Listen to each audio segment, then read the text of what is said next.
जिंदगी इस गुलाब की तरह है। जिंदगी गुलाब की तरह खूबसूरत है। ये गुलाब खूबसूरत है, सुंदर है? बोलो हाँ। ये जिंदगी इस गुलाब की तरह खूबसूरत थी पर है, रहेगी। लेकिन आप लोगों ने क्या किया? इस जिंदगी को लिया और मसल दिया, और मसलने के बाद ये हालत कर दी जिंदगी की। बोलो हाँ। जिंदगी को मसल दिया आपने, रिश्तों को मसल दिया, विश्वास को ऐसे ही मसल दिया आप लोगों ने। आप पे भरोसा किया था किसी ने, आपने किसी पे भरोसा किया, उसने आपके विश्वास को ऐसे मसल दिया। बेटे ने बाप के विश्वास को मसल दिया, पत्नी ने पति के, पति ने पत्नी के, रिश्ते खत्म। ये हो गया। अब आप रो रहे हैं, महाराज जी हम बड़े परेशान हैं, डिप्रेशन में। यही तो डिप्रेशन है। आपने जिंदगी बिंदास जी होती, जिंदगी को समझा होता, तो जिंदगी की ये हालत ना होती, ये स्थिति। ये जिंदगी खूबसूरत थी, खूबसूरत ही रहती है। आपने मसल क्यों दिया? क्या जरूरत थी इतना टेंशन लेने की? क्या आपको भगवान पे भरोसा नहीं है? टेंशन है आपको, क्या होगा, क्या होगा, क्या होगा, क्या होगा? तुम्हारे सोचने से क्या होगा? चाहने से क्या होगा? कुछ मत चाहो, कुछ मत सोचो। जो होगा उसे आप रोक नहीं सकते, और जो हो रहा है उसे आप बदल नहीं सकते। होनी आपके हाथ में बिल्कुल नहीं है। इसलिए कहता हूं, चुपचाप ईश्वर का खेल देखते रहो। और जब खेल देखना ही है तो रोकर क्यों, परेशान होकर क्यों? स्माइल के साथ। राम वनवास गए, चलो बताओ, क्या राम का वनवास टल सकता था? उत्तर नहीं। तो राम को पता लग गया कि अब मुझे वनवास जाना है, तो राम जी वनवास रोकर नहीं गए। जाना ही है, काटना ही है वक्त, तो रोकर क्यों काटे? स्माइल के साथ, प्रसन्नता के साथ। बोलो हाँ। यदि राम जी रोते तो क्या रोने से भी वनवास टल जाता? तो जब मेरे रोने से मेरा वक्त नहीं टलता, तो उस वक्त को रोकर क्यों हंसकर गुजारूं ना? मुझे पता है कि वक्त है, क्यों परेशान होना? यही ना सिखाती है राम कथा, यही ना सिखाते हैं राम। आप सीख लो। जीवन तो जीना है। हाँ, दुनिया में हम आए हैं तो जीना ही पड़ेगा। जीवन है अगर जहर तो पीना ही पड़ेगा। मीरा पी गई, राणा ने विष दिया मानो अमृत पिया। मीरा रानी दीवानी कहाने लगी, वो तो गली गली हरि गुण। इसलिए मेरी मां, जीवन यदि जहर है तो है तो है। अब उसे क्या करोगे? कांटा है तो है, अब उसके संग रहना है आपको। आपकी सास बुरी है तो है, बहू बुरी है तो है, पति बुरा है तो है, बेटा बुरा है तो है। अब करो, बदल तो नहीं सकते ना। आप के साथ जो है वो है। उसे अयोध्या में कैकई है तो है, भगा नहीं सकते कि नहीं कैकई को नहीं रखेंगे। अयोध्या में केवल कौशल्या मैया रहेंगी, सुमित्रा मैया रहेंगी, राम रहेंगे, कैकई की कोई जगह नहीं। कैकई भी रहेगी, आप भगा नहीं सकते। बोलो हाँ। गुलाब में गुलाब रहेगा, गुलाब के पेड़ पर कांटे भी रहेंगे। कौन रहेगा? कौन रहेगा? गुलाब में गुलाब तो है, पर कांटे भी रहेंगे। बात समझ में आई? कांटे तो आप हटा नहीं सकते। आप जाइए किसी गुलाब के पेड़ पर, सारे कांटे तोड़ दीजिए। कितने कांटे तोड़ोगे? किस किस पेड़ के कांटे तोड़ोगे? प्रकृति फिर कांटे भर देगी। बोलो हाँ कि ना। इसलिए मेरी मां, जो जैसा है उसे वैसा ही रहने दो। कांटे को कांटा रहने दो, गुलाब को, बुरे को बुरा रहने दो, अच्छे को। आपको इस अच्छाई बुराई के ही इस समुद्र में रहना पड़ेगा। अच्छाई और बुराई से भरे संसार में ही आपको रहना पड़ेगा। इसलिए परेशान होकर क्यों रहना, जब रहना ही है तो प्रसन्न होकर के रहा जाए, परेशान होकर के क्यों।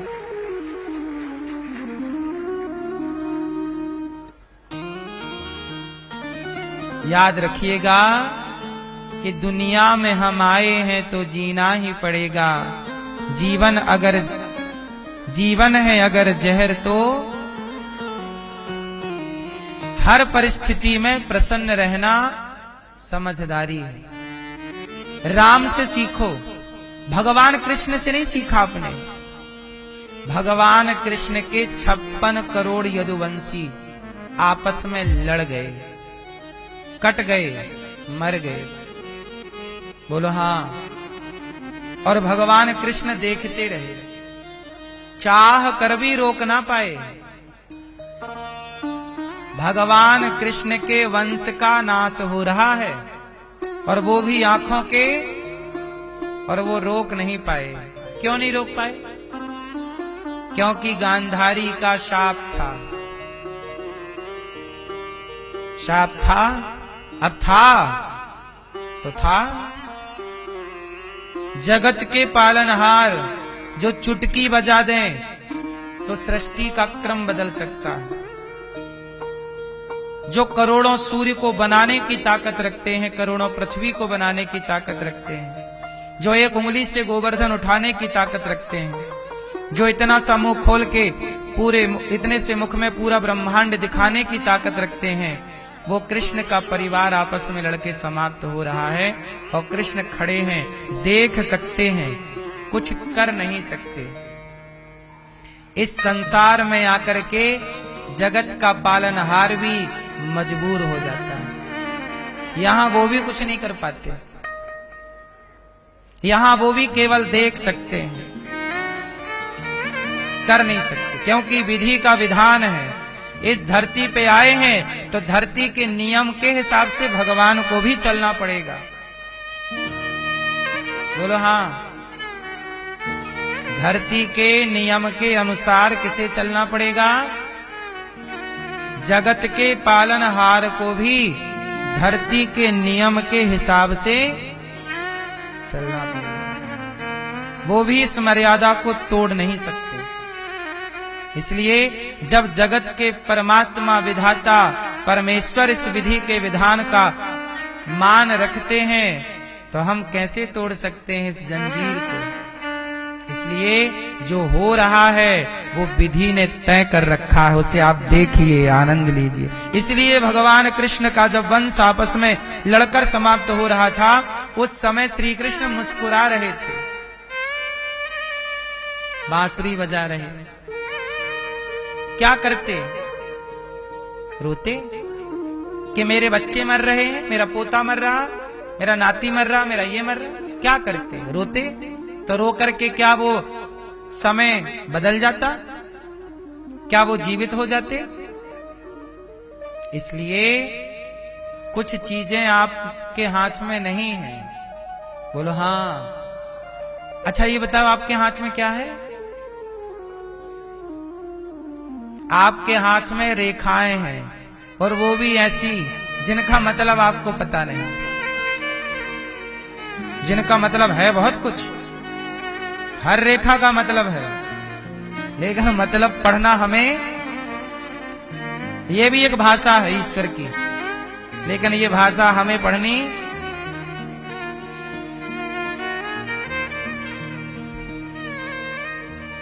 इसलिए कहते हैं कि जब हाथ में लिखा सब है, पढ़ना नहीं आता, तो समझ लो कि जो लिखा है वो हो रहा है।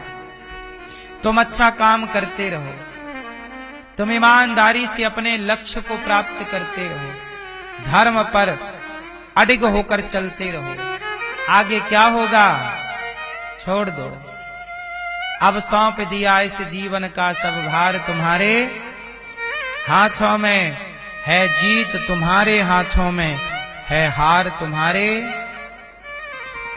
मेरा निश्चय बस एक यही, एक बार तुम्हें पा जाऊं मैं, अर्पण कर दूं दुनिया भर का सब प्यार तुम्हारे।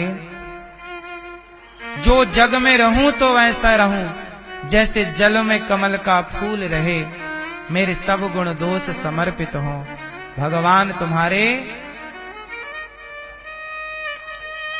जीवन का सार समझ लो तो सबको समझ में आएगा।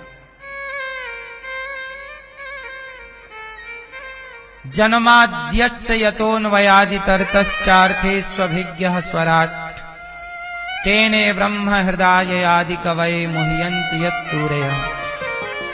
तेजो वारि मृदाम यथा विनिमयो यत्र सर्गो मृषा, धाम्ना स्वेन सदा निरस्तकुहकं सत्यं परं धीमहि। धर्मः प्रोज्झितकैतवोऽत्र परमो निर्मत्सराणां सतां, वेद्यम वास्तवमत्र वस्तु शिविदं तापत्रयोन्मूलनम्। श्रीमद्भागवते महामुनिकृते किंबा परैरीश्वरः, सद्यो हृदय वरुध्यतेऽत्र कृतभिः शुश्रूषुभिस्तत्क्षणात्। इसलिए मेरी माँ जिंदगी बिना टेंशन बिना डिप्रेशन के जिया करो। जो हो रहा है उसका आनंद लो। किसी की मृत्यु आप टाल नहीं सकते, तो फिर रोना क्यों? उस परिस्थिति में भी ईश्वर की लीला देख करके भीतर भीतर प्रसन्न रहा करो। बाहर बाहर थोड़ा आंसू बहा सकते हैं दुनिया के व्यवहार के लिए, क्योंकि नहीं रोएंगे तो भी लोग कहेंगे देखो मर गई है, रो नहीं रही है। तो सब तरफ देखना पड़ता है व्यवहार वगैरह भी। अब देखो भैया हमारे पूरा व्यवहार पूरा कर रहे हैं, आते ही सोने लग गए।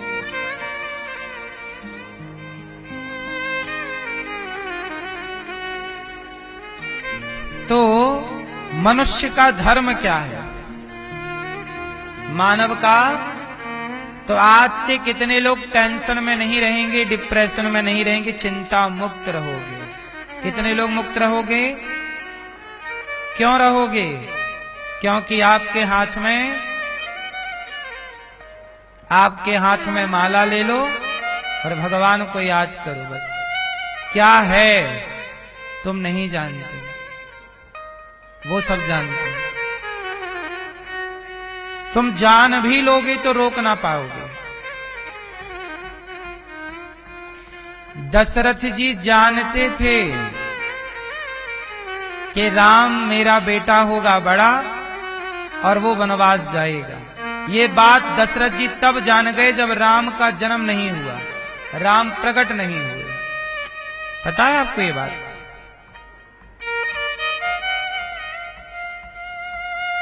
दशरथ जी एक दिन परेशान थे तो गुरुजी के पास गए। गुरुजी वशिष्ठ जी, गुरुजी क्या मेरे बेटा नहीं होगा? वशिष्ठ जी त्रिकालज्ञ थे। वशिष्ठ जी ने कहा दशरथ जी आपके एक नहीं, दो नहीं, तीन नहीं, 4 पुत्र होंगे। अच्छा गुरुजी कब होंगे? समय आएगा तब। अच्छा तो मेरा बड़ा पुत्र क्या होगा, कैसा उसका, और मझला पुत्र क्या होगा, छोटा क्या होगा, सब कैसे कैसे जरा सबके बारे में बताओ। तब गुरु वशिष्ठ जी ने कहा कि आपके जो बड़े पुत्र होंगे वो साक्षात श्री हरि ही आपके पुत्र रूप में प्रकट होंगे और वो आपको छोड़ करके 14 वर्ष के लिए वनवास जाएंगे। और कारण ये बनेगा कई पूरी कथा सुना दी वशिष्ठ जी, एक एक बात सुना दी। दशरथ जी जानते थे कि राम को वनवास जाना है, जान कर भी होनी टाल ना सके। होनी तो होके रहे, अनहोनी ना होए। और जाको राखें राम जी, मार सके ना कोई। जो होना है उसे आप रोक नहीं सकते। चाह लो और जान लो, आप जान लो तो भी नहीं रोक सकते। यही विधि का विधान है। बोलो हाँ।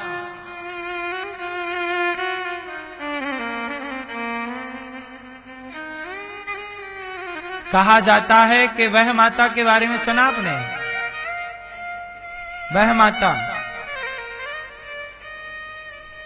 एक ऐसी कथा है कि जो हम सबका भाग्य लिखती है ना, उन्हें वह माता कहते हैं। तो किसी ने कहा कि जब वह माता हम सबका भाग्य लिखती हैं तो ऐसा लिखती हैं, जब उन्होंने अपने बच्चों का भाग्य लिखा होगा तो कितना बढ़िया लिखा होगा।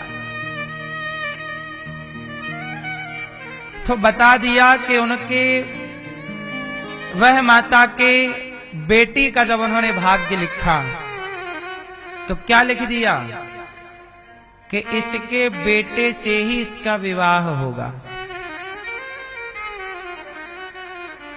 मतलब विवाह किसका होगा? मां बेटे का।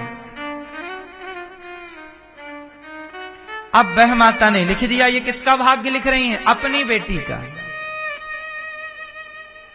कौन लिख रहा? वो जो सबके भाग्य को लिखने बैठती हैं। खुद की बेटी का भाग्य लिखा तो क्या लिख दिया कि बेटी का विवाह इसी के पुत्र से होगा। जब बेटी बड़ी हुई तो मां से पूछा कि मां, आपने हमारा भाग्य कैसा लिखा है, जरा बताओ पढ़ के। मां बोली नहीं बताएंगे, जाओ तुम काम करो। नहीं मां, बताना पड़ेगा। जिद की बेटी ने बता दिया कि बेटा बड़ी गलती हो गई, तेरे भाग्य में मैंने ये लिख दिया, बड़ी गलती हो गई।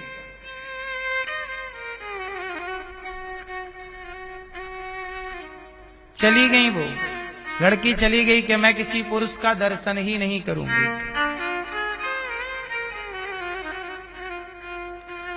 किसी का दर्शन ही नहीं करूंगी। कहा जाता है कि पानी पीने नदी में गई, किसी संत की लंगोटी वहां पड़ी थी, उसमें स्खलित वीर्य था। वह पानी पी रही थी तो वह अंदर चला गया। वो गर्भवती हो गई, पुत्र हो गया। उसने जंगल में छोड़ दिया, दूसरे जंगल चली गई। वहां से एक राजा गुजरे, उस बच्चे को देखा तो राजा ले गए। वही राजकुमार राजा बन गया। एक दिन वो राजा शिकार खेलने जंगल गया तो ये बाहर घूम रही थी जंगल में। दोनों को हो गया प्रेम, दोनों ने कर लिया विवाह। जब ये बहू बनकर आई तो सास ने बताया कि जो मेरा बेटा है ना, अच्छा वो कपड़े जिस कपड़े में इसने छोड़ा था बेटे को, वो कपड़ा राजा ले गया, कपड़ा सहित बच्चे को। तो कपड़ा रख दिया था। अब सास के पास ना वो कपड़ा इसने देख लिया। बोले ये कपड़ा कहां से आया? बोले ये बच्चा हमारा नहीं है, हमें जंगल में मिला था। अब वो समझ गई कि जंगल में तो ये कपड़ा मेरा ही था।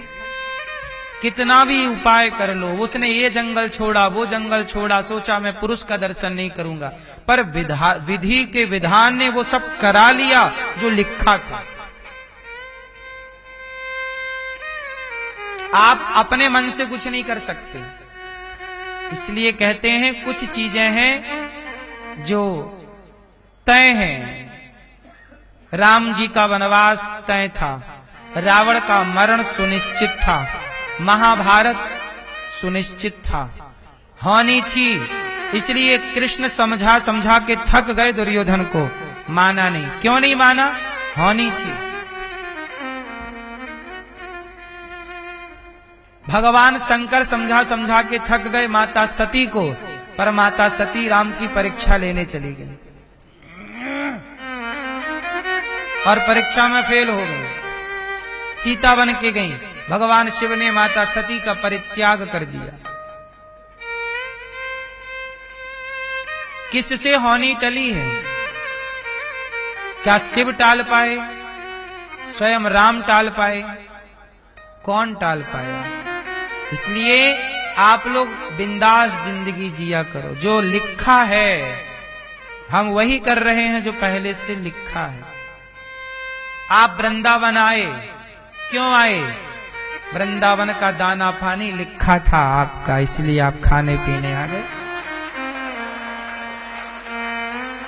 उतने ही दिन रहोगे जितने दिन का यहां दाना पानी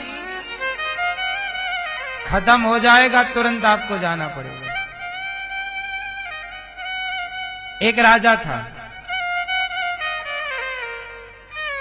मक्के का दाना समझते हो? भुट्टा, मक्के का एक दाना राजा ने लिया। ऐसे एक ज्योतिषी गुरुजी थे, बड़े दिव्य ज्ञानी ज्योतिषी थे। तो ज्योतिष के ज्ञानी गुरुजी से पूछा राजा साहब ने कि ये मक्के का दाना है, इस दाने में किसका नाम लिखा है? कौन खाएगा ये दाना? हाँ, कौन खाएगा ये दाना? राजा ने कहा बताओ गुरुजी। गुरुजी बोले कि बाहर पेड़ पर एक कबूतर बैठा है, बाहर पेड़ पर एक पक्षी बैठा है, उसके भाग्य में लिखा है ये दाना। राजा हंसा, क्या बात करते हो गुरुजी, ये दाना जब मेरे हाथ में है तो ये दाना मैं ही ना खाऊंगा, बाहर पेड़ पर बैठा पक्षी कैसे खा लेगा? ये दाना मैं खाऊंगा। आपकी ज्योतिष गलत है, आपकी भविष्यवाणी आप गलत बोल रहे हैं। देखो मैं खा रहा हूं, सब देखो।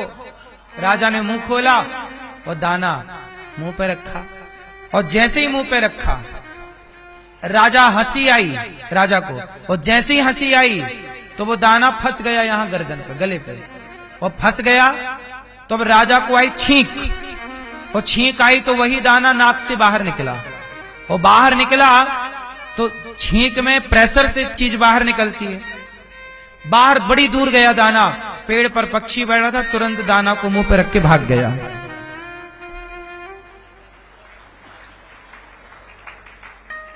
अर्थ इसका क्या हुआ? भाव इसका ये हुआ कि दूसरे के भाग्य का खा भी लोगे तो बाहर आ जाएगा। कई बार आप लोगों को उल्टी हो जाती है, काहे हो गई? किसी का खा गए होगे तो निकालना पड़ रहा है। तुम्हारे भाग्य का ही तुम्हें पचेगा। दूसरे के भाग्य का आदमी हड़प जरूर लेता है, भाई की जमीन हड़प ली, पड़ोसी की जमीन हड़प ली, उसका ले लिया, कितना भी ले लो, पचेगा उतना ही जितना आपके भाग्य का था। एक दाना भी एक्स्ट्रा आप ग्रहण नहीं कर सकते। सही है कि गलत है? इसलिए चोर ले जाए परेशान ना हो, अपनी सुरक्षा करो, ताला लगाओ, मजबूती से रखो सामान, पर कोई ले जाए तो रोने की जरूरत नहीं है। वो उसके भाग्य का था, वो आप सुरक्षा रखो, अपनी चौकसी रखो, जिम्मेदारी रखो, लापरवाही ना करना। पर सुरक्षा के बाद भी कहीं कोई चीज चली गई तो वो उसके भाग्य की थी या था। आप हैप्पी रहो, बोलो हां कि ना। तुमसे पीछे रहने वाला तुमसे आगे निकल गया, जो तुम्हें मिलना था वो उसे मिल गया। आप रो रहे हैं कि मैं 1 नंबर से रह गया, मैं हो जाता, मेरा सिलेक्शन हो जाता। नहीं, वो तुम्हारे भाग्य का नहीं था। तुम्हारे भाग्य में कुछ और है। तुम खोजो कि तुम्हारा भाग्य किस ओर तुम्हें ले जाना चाहता है। तुम्हारा भी भाग्य ईश्वर ने बड़े फुर्सत से बनाया है, लिखा है। आप लोग पढ़ना नहीं जानते ना। आपके भाग्य को भी विधाता ने बड़ी फुर्सत से बनाया है। आपके भाग्य को तो फुर्सत से ही बनाया था, इसलिए तो आपके भाग्य में वृंदावन है ना।